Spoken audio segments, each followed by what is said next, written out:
নির্বাচন কমিশন পুনর্গঠন সাথে স্থানীয় সরকার নির্বাচনের দাবিতে আজ নির্বাচন কমিশনের সামনে বিক্ষোভ করার কথা রয়েছে জাতীয় নাগরিক পার্টি এনসিপি, যেটা গতকালই তারা জানিয়েছিল একটি প্রেস কনফারেন্সে। সেই খবর রাখছেন সহকর্মী ফারজানা আক্তার, যুক্ত হচ্ছেন আমাদের সঙ্গে।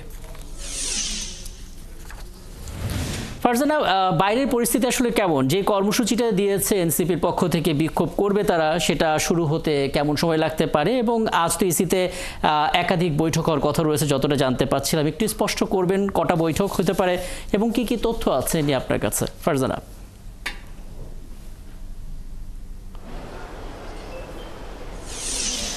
রাকিব, যেমনটি বলছিলেন যে এনসিপি আজ নির্বাচন কমিশনের সামনে বিক্ষোভ করবে এই কমিশন পুনর্গঠনের দাবিতে। আমরা কিন্তু দেখেছি সকাল থেকে এখানে নিরাপত্তা ব্যবস্থা জোরদার করা হয়েছে।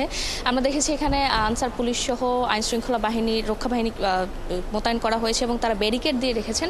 এবং আমরা যতটুকু জানতে পেরেছি যে আসলে 12টার সময় বিক্ষোভ কর্মসূচি শুরু হবে এবং আমরা আগেও দেখেছি কিন্তু এনসিপি প্রায় সময় বলেছে যে তারা এই নির্বাচন কমিশনের পুনর্গঠন চায়, কারণ তারা যেমনটি দাবি করেছে যে এই নির্বাচন কমিশন আসলে একটি দলের পক্ষের হয়ে কাজ করছে, এমন অভিযোগ কিন্তু তারা করছে। এবং তারা যেমনটি বলছে যে এই নির্বাচন কমিশনের নিয়োগের যে আইনটি রয়েছিল বা যে আইনের মাধ্যমে এই নির্বাচন কমিশন গঠন হয়েছিল সেটি বিতর্কিত আইন এবং সেই আইন আসলে সে সময় ফ্যাসিবাদের সরকারের সময়ে সব দল পক্ষ এটি গ্রহণ করেনি এবং এই একই আইনে নির্বাচন কমিশন গঠন, পাশাপাশি নির্বাচন ব্যবস্থা সংস্কার কমিশনের প্রস্তাব চূড়ান্ত হওয়ার আগে নির্বাচন কমিশনের গঠন, পাশাপাশি নির্বাচন সংস্কার কমিশনের বিভিন্ন যে প্রস্তাবে নির্বাচন কমিশনের এক না হওয়া, এই সব কিছু মিলিয়ে কিন্তু এনসিপি দাবি করছে যে নির্বাচন কমিশন আসলে নিরপেক্ষ নির্বাচন কমিশন নয় এবং তাদের পুনর্গঠন হওয়া উচিত।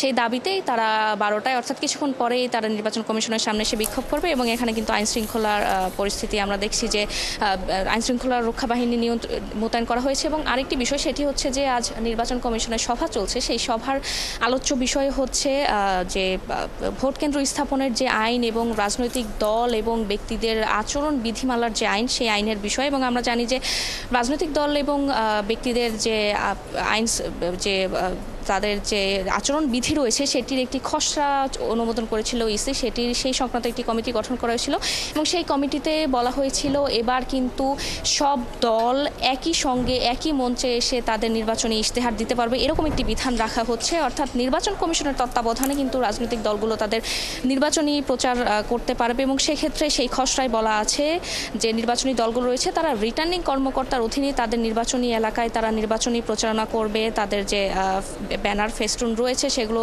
তারা প্রদর্শিত করতে পারবে। এবং আরেকটি বিষয় যেটি বলা হয়েছে যে এক্ষেত্রে নির্বাচন কমিশনের অধীনে যদি তারা এই তাদের নির্বাচনী যে ইশতেহার রয়েছে এবং নির্বাচনী যেই সব কার্যক্রম আছে সেগুলি করে, তাহলে নির্বাচন কমিশনের ধারণা যে এক্ষেত্রে নির্বাচনে কালো টাকার ব্যবহার কমে যাবে এবং নির্বাচনে স্বচ্ছতা আসবে। পাশাপাশি এবার কিন্তু সামাজিক যোগাযোগ মাধ্যমে নির্বাচনী প্রচারণার একটি ব্যবস্থা করা হচ্ছে। সেক্ষেত্রে নির্বাচনে সামাজিক যোগাযোগ মাধ্যমে যেই ব্যক্তি বা তার যে প্রার্থীর পক্ষ হয়ে সে প্রার্থী বা প্রার্থীর পক্ষে যে কেউ নির্বাচনী প্রচারণা চালাতে পারবে, সেক্ষেত্রে রিটার্নিং কর্মকর্তার কাছে বা নির্বাচন কমিশন থেকে ক্ষমতাপ্রাপ্ত ব্যক্তির কাছে তার আইডি, ফেসবুক আইডি এসব দিতে হবে, দিয়ে তারপর আসলে সেই এই নির্বাচনী প্রচারণা চালাতে পারবে। তো এইসব বিষয়ে কিন্তু নির্বাচন কমিশন সভা বসেছে এবং আমরা যতটুকু জানতে পেরেছি যে এই খসড়াটি আর চূড়ান্ত হতে পারে।